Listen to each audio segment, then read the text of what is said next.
Fitz Koehler, welcome to the show. How are you today? I'm spectacular, Elliot. Nice to see you. It's a pleasure to see you too. I'm excited to dive into your story today, get my listeners to get to know you a little bit better. So, where I want to start today is by allowing them to do exactly that. So, can you share a little bit about who you are and what it is that you do? Yeah, so I am noisy and I am bossy, and I help people live better and longer by making fitness understandable, attainable, and fun. I have a master's degree from the University of Florida in exercise and sports sciences. I've been teaching for decades. I started really young, and the main focus of what I do right now is teaching via mass media. So television, radio, online content. I write books, and I'm a very busy corporate keynote speaker. So I show up in usually a dress instead of exercise clothes and talk about fitness and compel people to do better and be better. And then I'm also a professional race announcer. So I host massive running events, road racing in America. So my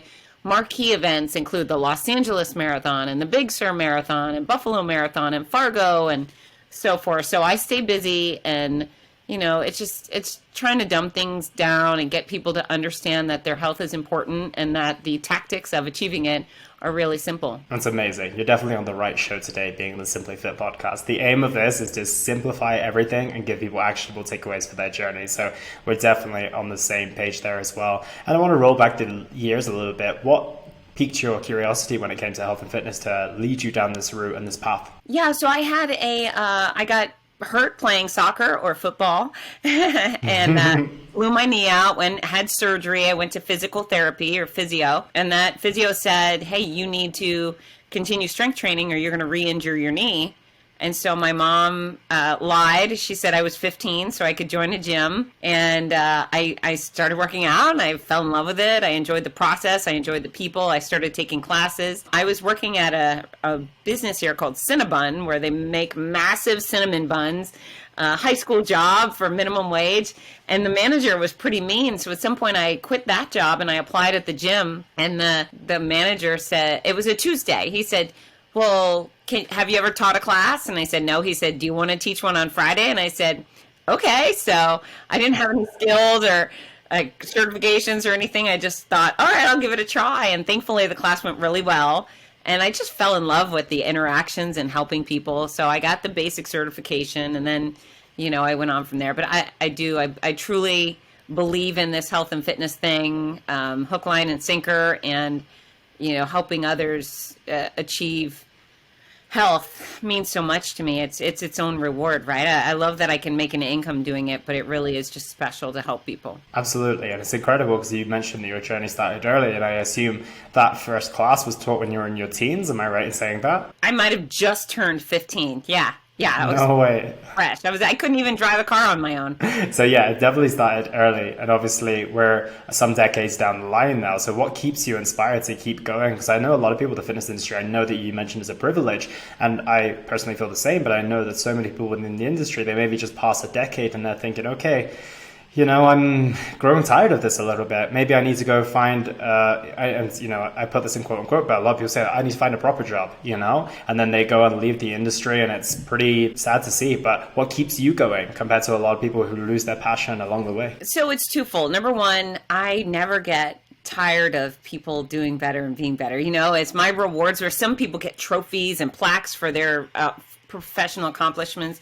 When someone calls me and says, Fitz, thank you so much, I no longer have back pain, that means a lot to me. When someone feels good about who they are, or they stand up straight and they get a better job, I'm committed to it. So the cause I've never flinched from. In fact, I become more and more committed that fitness is the answer to so many issues every day.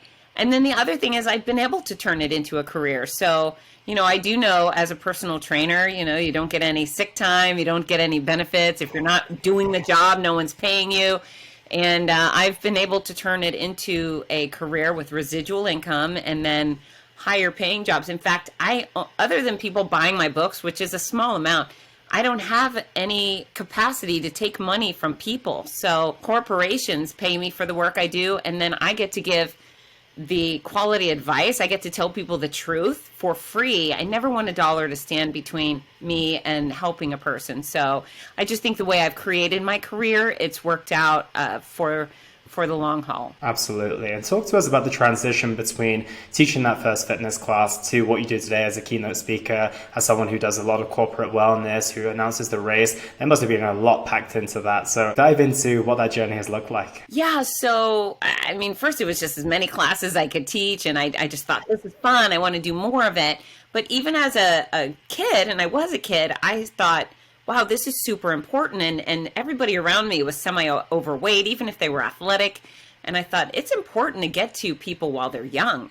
So I was 15 showing up to give little presentations to Girl Scout troops, 6 and 7-year-old girls. I was going and talking to them about healthy food and moving your body and, taking care of yourself. And, I thought it wasn't just about exercising with a person at the moment. It was about getting them to comprehend, that's why I say understandable, attainable, and fun. It's that understandable part. Can they get the gravity of this need? And then can they understand it? And can they know that they can do it? So that started really young. I was hired to host a TV show when I was 20. That was pretty cool. So that show was called Cardio Jam, and it was myself and a handful of other instructors. And I learned 2 things. Number one, that my skills were relatable. So not only could I teach in front of a live audience, but I can teach in front of the camera. So that was a good thing to learn. But then once the show started airing, strangers started approaching me.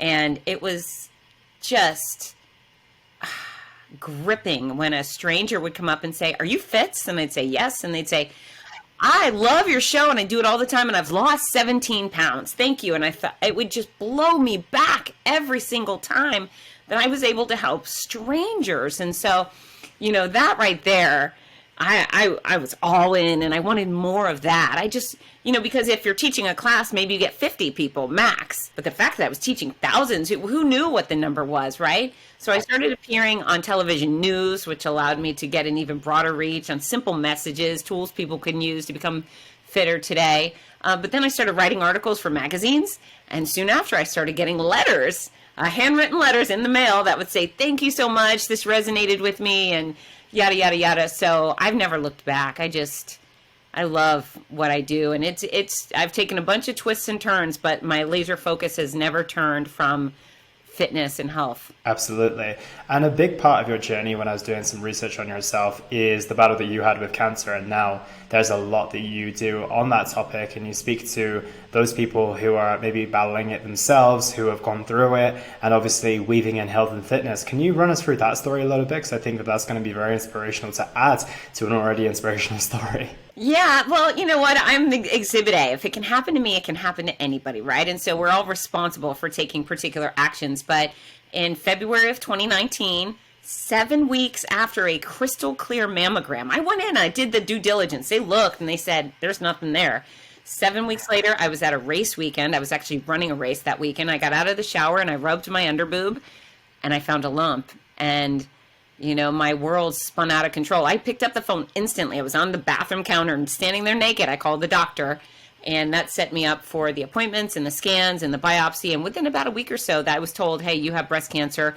It's running through you like wildfire. It's moving at warp speed. It's already infected your lymph nodes, and we need to treat you now and aggressively." So that was wild. And I was living my best life, doing all the right things. And some people say, "Well, why you? Well, why not me?" There's babies in hospitals with cancer. So of course, if they can have it, I can have it. It was my responsibility to do my best to prevent all sorts of cancers, which I do, and then to find it early, right? Be aware of my body and respond. So I did that, and I was in for a whole lot of hurting. It was 15 months of chemotherapy, which is a long time to be poisoned. It's a very long time. And I had 33 rounds of radiation in there, and I had some surgeries, and it was brutal. It was absolutely brutal. You think about the sick cancer patient, that was me. I was exploding nonstop. My stomach was waging war on me. It was a rough time. I lost a lot of weight, but I also was able to travel around America almost every weekend of my treatment,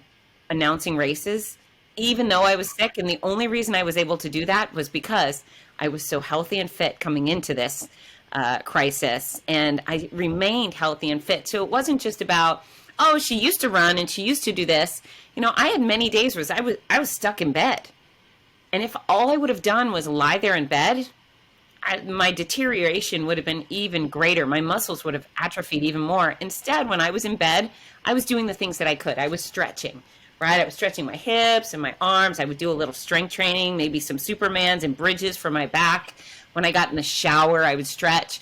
And then as I started to come out of the worst stage of my chemo funk, I got in the pool and I wiggled, and then I walked, and then eventually I swam, and I rebuilt my body gradually. So cancer is no joke. It's horrific. Not everybody gets it as bad. Not some people get it worse. But I found that my commitment to health and fitness, my understanding of how valuable it was for me, drove me to help others with cancer. So at some point when I was a complete catastrophe, my doctor, he said, "Fitz, I'm so proud of you. You're doing so great." And I said, "Why are you saying that? Every morsel of my body has been torched. My digestive system, my fingernails are ripping off. My hair is gone. My eyebrows are gone. My lashes are gone. I look like Voldemort." And I mean, it was so bad. And he said, "Fitz, if you were not so healthy and fit coming into this, not only would you have not been able to travel around speaking and hosting and all the things," he said, "you likely would have been hospitalized for at least a month. You likely would have had a feeding tube, but you haven't had any of those things." So that was very powerful, and again, made me fall even more in love with health and fitness. But then, when I did hit what I considered for me rock bottom, when I was skeletally thin, my mother, she called and she looked at me, she said, "You look like you were in the Holocaust." And I thought, well, thanks. What am I supposed to do with that? Thanks, Mom. She was worried, and I get it. But at that point, I never had a doubt that I was going to return to healthy and athletic. I had never had a doubt that I would be able to rebuild my body to where it was supposed to be, because I'm a fitness expert. Hooray. However, at that point, I had that real concern and sadness from my peers, for all the other cancer patients and survivors who were hitting rock bottom, whether they had lost a lot of weight or they had gained. A lot of people gain weight during cancer care, and the surgeries make you tight and make you weak and radiation is tough. And I just thought, they don't know how to rebuild their bodies. They don't know how to do it. And so that's why I've turned some of my focus, not all of it, but some of it, towards helping cancer patients, get through cancer care without declining fully. So what can we do? Can we do strength, cardio, flexibility, balance training to prevent the decline? The answer is yes. And then how do we guide them to rebuild their body after it's been brutalized? And so I've done that with some books, and I'm very proud of them. Yeah, it's a truly incredible story. And if you found that those going into their cancer treatment who maybe don't have the best health in the world, and it's just going to be the average person, there's, I don't know if it's correct in saying, but 1 in 3 people experience some form of cancer, if I'm not mistaken. And, there's 1 in 3 people, I don't know what the obesity percentages are probably close to being obese. Yeah, exactly. So it's highly likely that those who are going to experience cancer probably also experience poor health or obesity or something along those lines. So what type of results are they able to get going in a position that was nowhere close to where you went into your cancer treatment with? Right. So, the message here for everyone who's listening and doesn't have cancer: prepare your body to do battle today, because you never know when illness or injury will strike, right? So we don't know when we're going to get hit by lightning, whacked by a car, or get a disease. So make your body better now. Don't wait until someone says you have cancer to start taking your health seriously. But we can all fend off we can all fend off ugliness by taking better care of ourselves. And if you wait for the diagnosis, okay, what can you do to prevent yourself from getting worse than you are now? So it's not about instantly becoming a marathoner or an Ironman athlete once you have cancer, MS. It's about saying, okay, what can I do now? And so the key is to do the things that you can do. Try and at least maintain what you got, right? So that if you get the diagnosis, for me, once I was diagnosed, I exercised a lot more between that point and treatment, because I needed the stress management, right? My body hadn't been affected by the care yet. So I probably spent double the time at the gym or outside. I needed to get out that toxic feeling. It was that mental anguish. But yeah, you can always work on maintaining or gaining strength. You can always work on flexibility and balance. And So this is one of the books. It's Your Healthy Cancer Comeback, Sick to Strong. Very, very proud of this book. It's the guidebook, right? But chapter 7 is my favorite. Okay, chapter 7 is called Everything Exercise. And, Ellie, not everybody even knows the basics, right? They don't know how to work their back or whatever. So there's all the basic exercises broken down by muscle group up front. But then let's say something's gone wrong and you can't stand up. Okay, well, here's a whole bunch of exercises you can do in a chair, right? And you can accomplish a whole bunch sitting down. And then the next side is tons of exercises you can do in bed. And then we get into, like, for me, if you're sick, and as you understand, if you're sick, you get in the shower a lot. I always stretched in the shower. So I would either turn on happy music or Jerry Seinfeld shows and listen to him for a little bit of joy. But it's not about being who you were. It's about trying to be the best version of you today. And, when you're stuck in exam rooms all the time, are there things you can do in exam rooms to be fit? Because you're in that private space, right? Your doctor hasn't come in yet and you're sitting alone. Instead of twiddling your thumbs, you can get up. Standing is better than sitting. Swaying is better than standing still. Can you do push-ups on the counter or stretches on the exam table? For sure. So that's where I'm trying to convince people to just push the envelope and fend off the decline. That's always one of my key messages, is that something is better than nothing. And I think that sometimes we underestimate those small things, but when they compound over days, months, and years, they really add up. I have a client right now and she's doing 10 press-ups per day. And, by the time you get to the end of the year, you're looking at over 3,000 press-ups. And that's no joke, especially if you aren't someone who's super able to do one or two of those. If you do 10 a day for a whole year, and it seems small, but it adds up to be something enormous. So I love that message, I really do. And before we go forward with that, I want to take a step back and look at some of those darker moments that maybe you had. You are an unbelievably positive, high energy person. I don't think it takes one or two people to realize that. So how did you manage to get through those? I know that your mindset and your positivity probably would have taken you through a lot of it, but at the same time, like you said, cancer's no joke. The treatment was aggressive, and it wouldn't have been a surprise for you to really find some challenges, not only from a why do I have to go through this, but also a perspective of your identity as well. Like you said, it's kind of taking away your hair, taking away your eyebrows, all these things that kind of make us physically who we are and what we rely a lot of our identity on. How did you manage all of that? It was constantly changing. So my appearance especially never, it was constantly changing. Usually it was deteriorating. So first of all, it helps that I have incredible perspective. I'll backtrack a little bit. It was a few years before my cancer diagnosis. I was in the grocery store in the quick aisle, the checkout lane for people with 10 items or less. And the woman in front of me was about 5,000 years old, and she had 9 million items on the conveyor belt, and she was writing a check. It was taking a long time, and I had to go. And so inside I was stewing. I was thinking, oh, how annoying. And then I looked at the lane next to us, and there was a little girl in a red, yellow, blue, shiny Snow White dress and a bald head. And I thought, oh, what that poor child must be going through. And her parents, that's hard. How dare I have a little internal argument over this poor woman checking out her stuff. So from that point on, I would always say it's not cancer. So whether red wine spilled on a white couch or I'd crash a car, as long as no one was hurt, I'd say it's not cancer. And I really never let anything get me down. And I'm so proud of that. And so when it was cancer, I thought, oh man, it's cancer. But then I thought, okay, well, I'm not a kid with cancer and it's not my kid with cancer. So I'm fortunate to be a big girl with cancer. So I put on those big girl panties and soldier on. So, that helped a lot.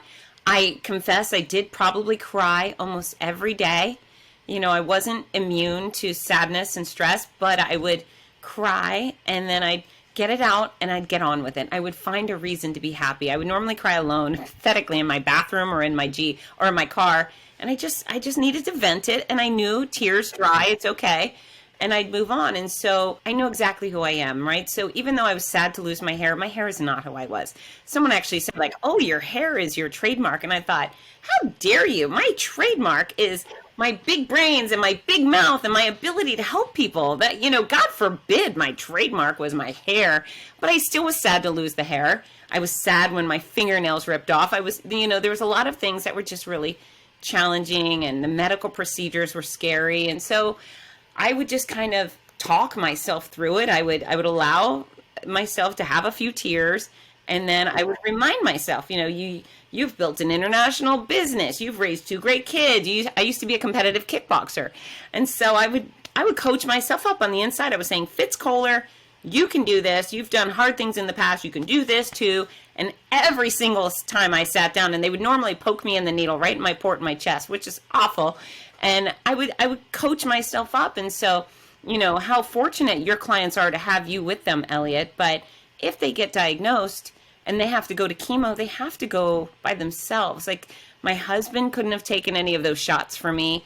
Nobody could have sat in the scans for me. Nobody could have had the surgeries or had the radiation. It was all me having to do that. So at the end of the day, we are stuck with ourselves, and we need to be in the habit. We need to have the ability and the determination to talk ourselves up instead of put ourselves down. So that was it. I was human. I certainly cried, but then I would convince myself that I could get through it, I could do it, I could get through it, and I was better than all this. And I had said that enough that I did get through it, and I am better than all that. And here we are today, and I love that. And that's the reality. And I always tell people a lot of the times it's maybe not cancer or any situation, but a lot of people go through a lot of challenging things. And the big thing is that you can cry, you can complain, you can do anything that you want that's expressing of your emotions, be them negative or whatever you want to call them, but you still have to do something, and I think that that's what it comes down to at the end of the day, as you've mentioned. Like, it's not fair, there's many things that might not be just, but I always tell people it's not your fault, but it is your responsibility. And I think that that's the perspective I always like to remind people of, and it sounds like that's exactly what you had as well. You're like, okay, this sucks, I'm gonna cry, and it's not my fault, but the only person who's getting me out of this place is me. The only person I should say can take the shots is me, right? Yeah, and it's one of those things where I learned really early on that I had a horrible experience in an MRI. I'm claustrophobic and I lost my marbles, but that moment I realized that if I wanted to survive, and it really was a game of survival, right? That I was going to constantly have to do things that terrified me, and that just became the name of the game. I was constantly put in that position. Now, on the bright side is, after all of that, I'm afraid of virtually nothing. Like, I worry, if anything happened to my kids, that would be the scariest. But man, I am so hardcore. It is probably even annoying. Like, there's no fear, there's no concern. I don't care what people think about me. The last thing I could be brought down by is somebody else's opinion, right? I've done cancer, for crying out loud. So, life on the other side, once you get there, is spectacular. So I wouldn't go back. If I could flip the switch and not have cancer, I would flip that switch and not have had cancer. However, I did, and I would be a big idiot if I didn't take those quality lessons and put them to great use. Yeah, that's something I want to ask you a question on in just a moment. But whilst we're here, I want to ask how you felt as a mother going through cancer as well. I've never asked that question to someone who's gone through this. And how did you find navigating, being a parent? How did you speak to them about it? How did you feel during it? It must have been a pretty difficult time. Yeah. So parenting with cancer is tricky. It's very tricky. So I waited to tell Ginger and Parker, who she was 15 at the time and he was 13. I waited to tell them until I knew I definitely had it. So I didn't say, hey, I found a lump, let's see what goes, and make them worry without reason, right? So once I got the news, I sat them each down individually. And even though they're a team, he's very quiet and reserved. She's very big, which is big joy and big grief. So I told him first. She was exercising in our home gym. So I had to sit down and say, Parker, I've got bad news and some good news. The bad news is I found a lump. Over the past week, I've been going to some appointments, and they did a biopsy, and I just got the news that I have breast cancer. And but the good news is it's highly curable. We had just had a friend, one of his good buddies' mom just died of pancreatic cancer, and we were helping that family through it. We were very entwined with them. So I had to do a lot of convincing that my cancer was not the same as what she had.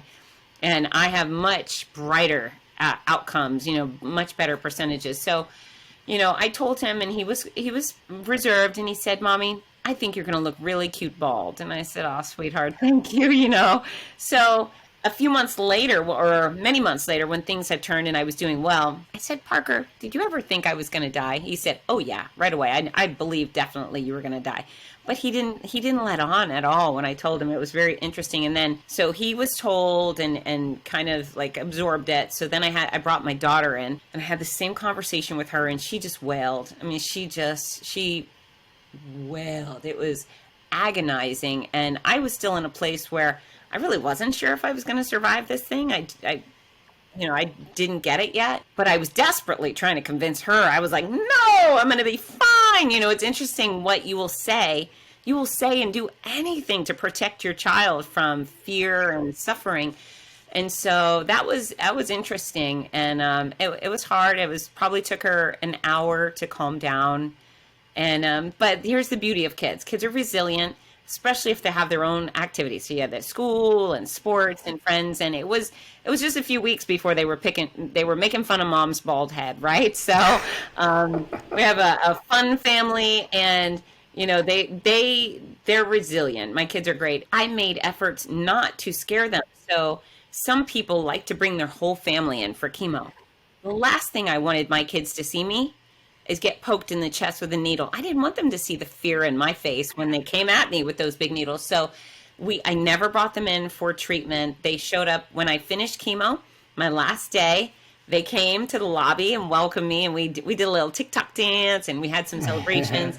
On my last day of radiation, once I was done with treatment, my family was there, so I rang the bell. But yeah, I had no choice but to tell them, and then I did my best to protect them from the really hard stuff. I didn't lie to them. I just wasn't forthright about all the suffering that was going on because they're kids, right? I truly believe that it was probably reflected their approach after the initial reaction, which obviously every single person is going to navigate differently. But after that, it was probably the comfort that you gave them in your mentality. And like you said, you didn't take them through what they didn't need to see. And it wasn't that you were lying or being deceiving. It's just like at the end of the day, they don't need to see that. And I think that, like you said, your mentality was being able to joke about it, being able to smile through it, and of course having those moments, but of course you kept those to yourself as well, like you mentioned when you were crying in the bathroom as well. And I think that they probably just reflected your strength back to you, and it's amazing that kids can do that. But ultimately you had to lead the way. If you were doom and gloom and saying I don't know if I'm going to make it, then that could have been a completely different story. You are absolutely right. And everybody's got their own way, but I say choose joy every time. And when kids are concerned, protect them from whatever you can.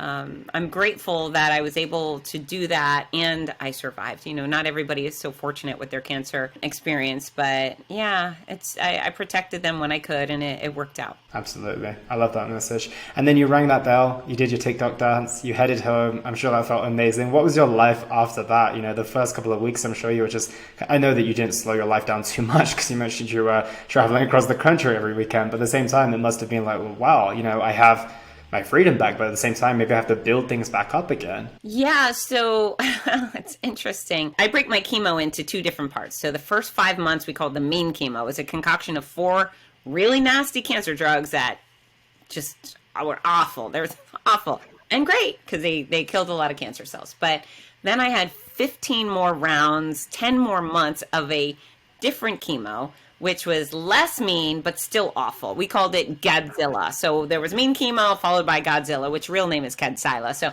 anywho, it was once I had Kadcyla and I had finished with surgery that I was able to start getting things back. All I did for about 6 months solid was lose hair, lose muscle mass, my eyelashes, my stomach, everything I lost. And then and that was starting in March. So in October of that year, it was like I had little eyelash buds. And I was so proud that I started getting something back. I had this one hair that grew out at the top of my head. We called it alfalfa. And there was one that came out of the back of my head, just 2 inches long. We called her Lolita. And my kids at first were like, you gotta shave those heads. They're weird. And I was like, no, these 2 hairs on my head are leading the charge, and I'm going to reward them. I'm not cutting them. I'm going to celebrate. So it was a real joy to finally start getting like a little crew cut came back, and I dyed it platinum because I thought, if I'm going to have it, it's going to be fun. So it Yeah, it was wonderful to start getting some energy back. Again, I was still having issues, but not the same. And that's when I really started moving towards exercising. And my exercise was so gentle. My very first day after, like, I had healed from surgery, I got in a pool. And I didn't even try to walk or swim. I wiggled.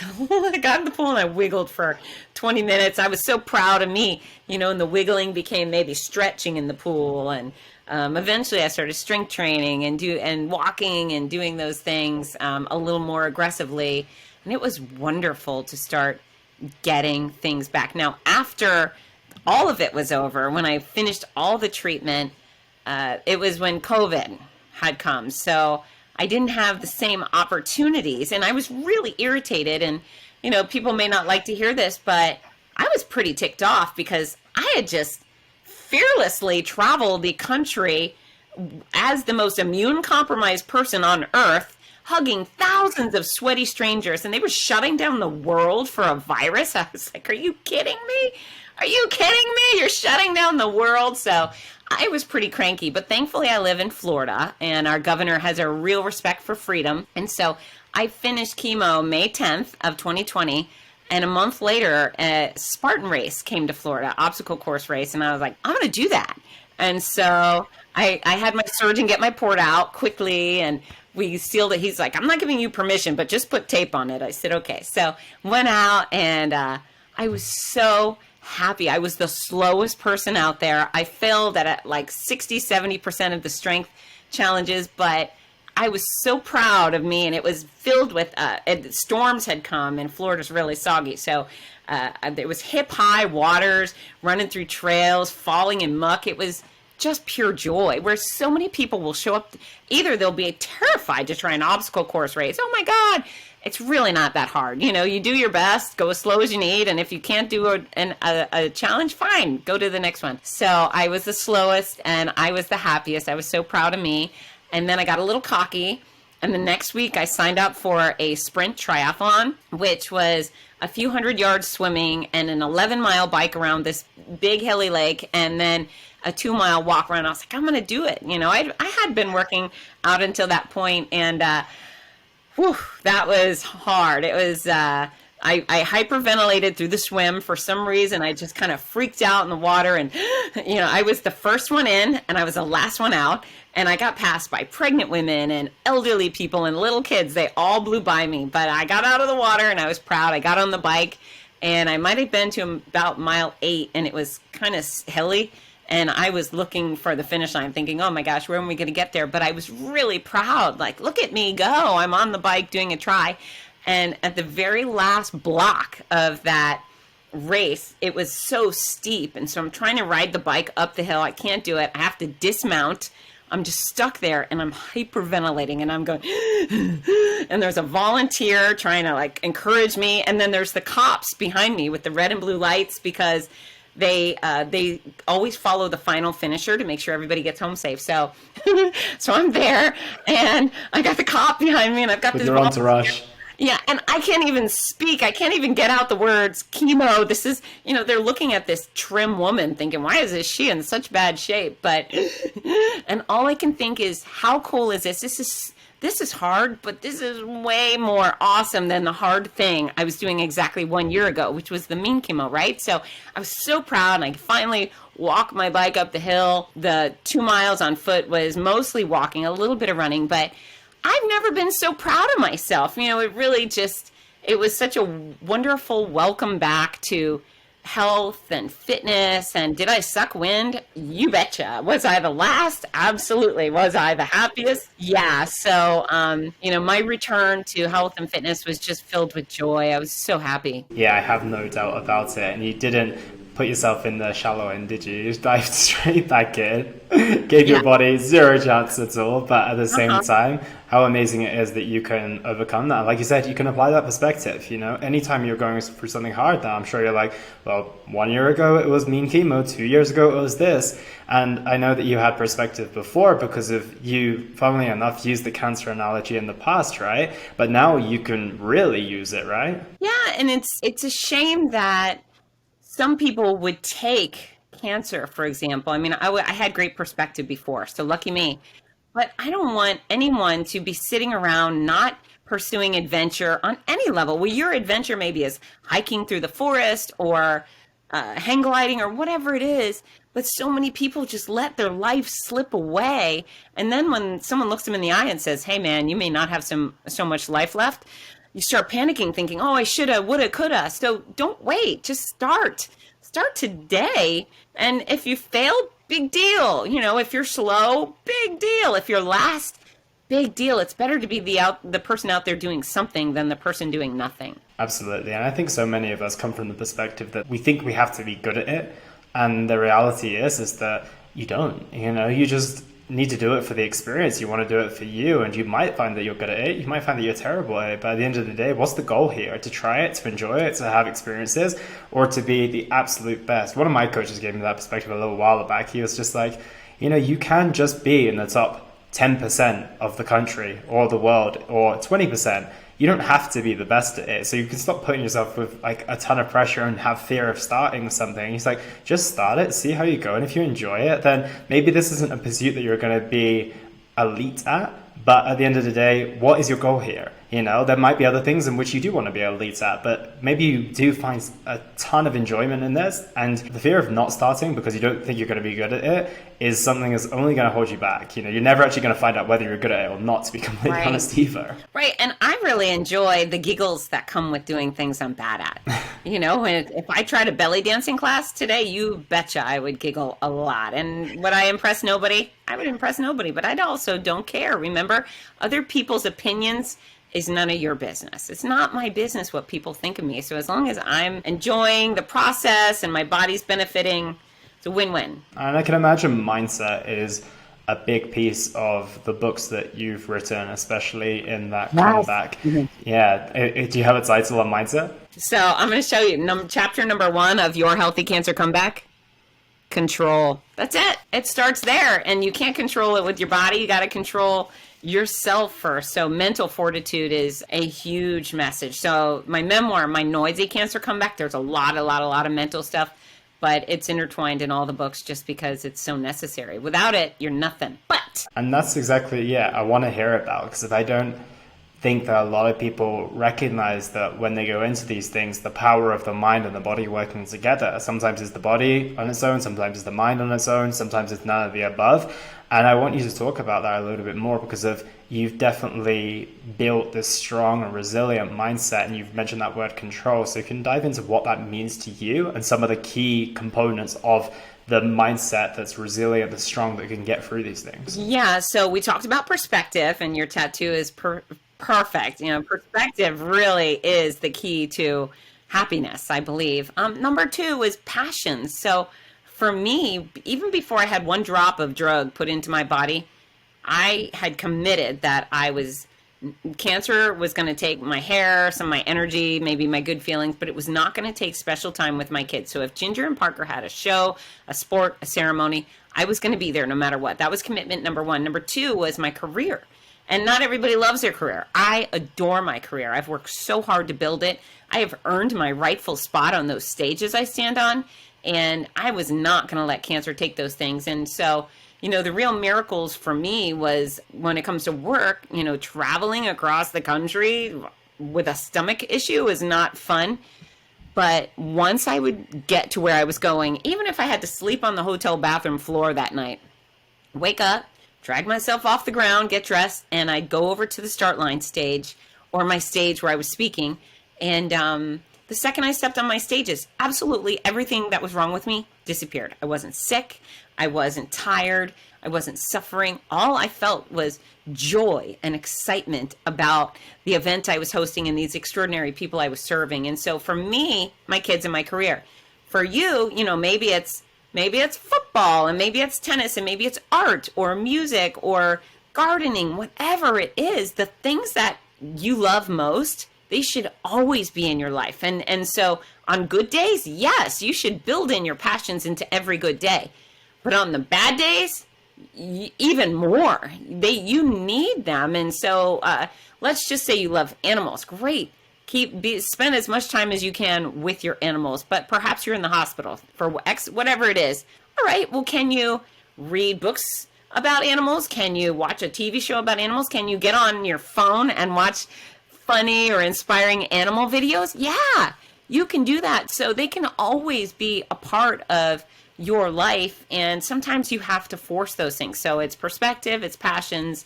I throw in positivity, which duh, but what I found is you get no extra points for being the most pathetic person in the room.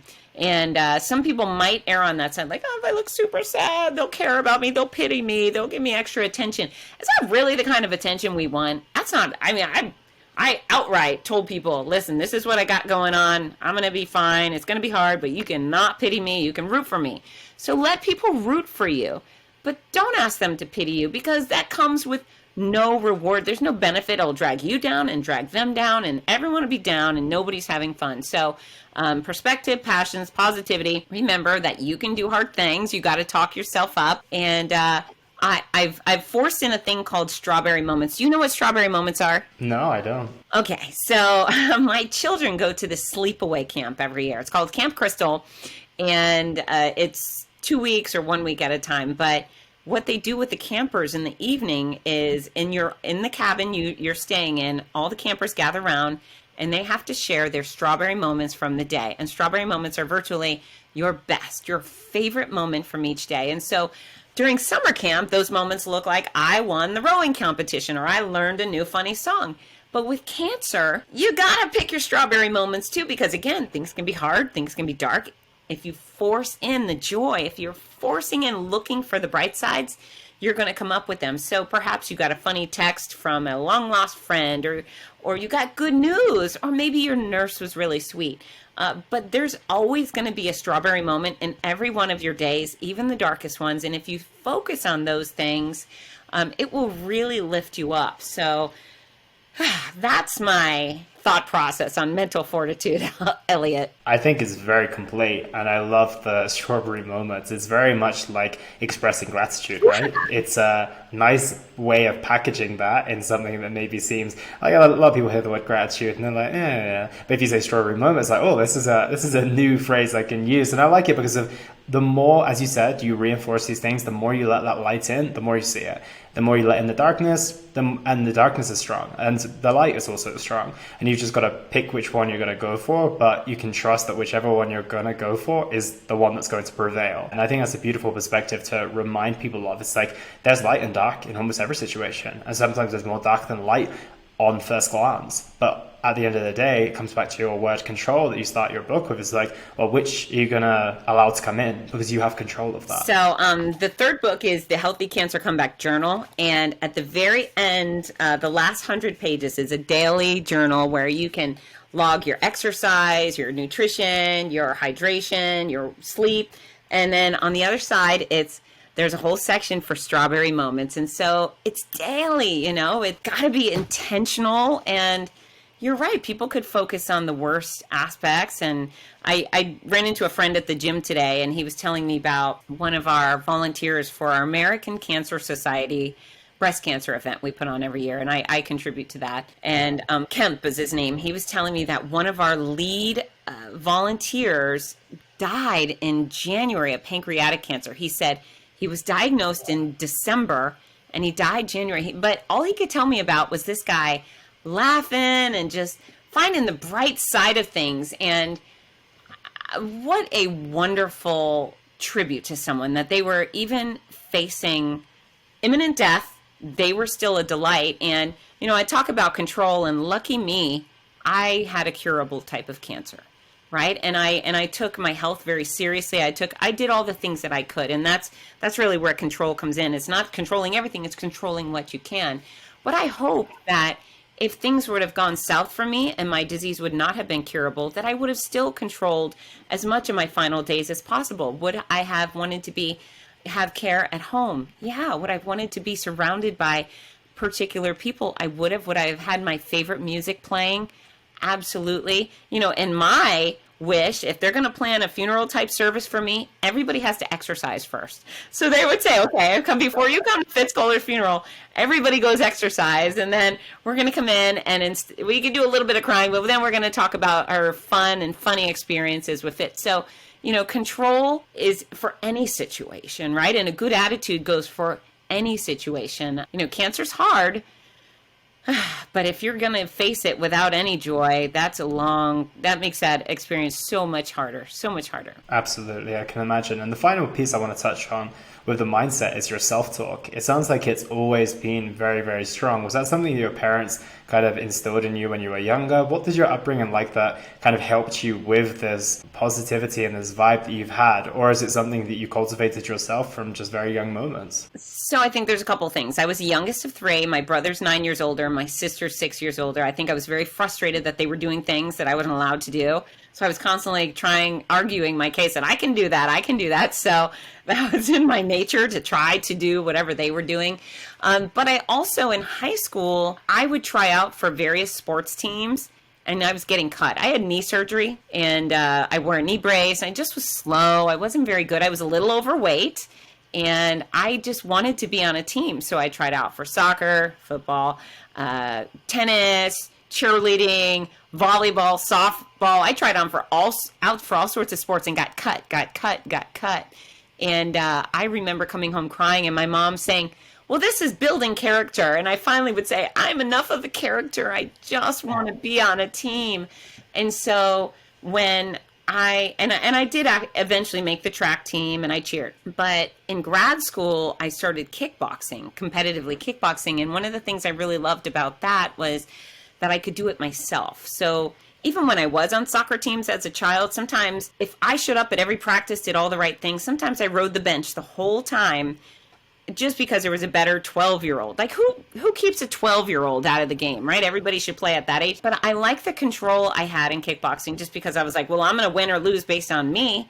I always get to play. That kind of just pushed me forward. I wanted more, and I'm happy to work in teams, but for the most part, I have to do all the hard work. I have to overcome all the hurdles to get the things that I want. So I think a life of, rejection and ambition, and you put those things together, and the girl in your head, she starts being your best friend. Yeah, and I think that's the key to success, right? It's making sure that person in your head is always your best friend and never becomes your enemy, because it's the same as the light and the dark thing that we just said. It's like that person in your head can be your best friend, but they can also be the person who's holding you back from just about everything. Like we've had many conversations on this podcast for sure about so many people getting in their own way, self-sabotage and all this type of stuff. And I think that you hit the nail on the head there in the sense of saying, okay, someone has to be my ride or die supporter, and that has to be me first and foremost. And I think that that's a beautiful message for people to remind themselves of. And I think that when you put the responsibility back into people's hands as well,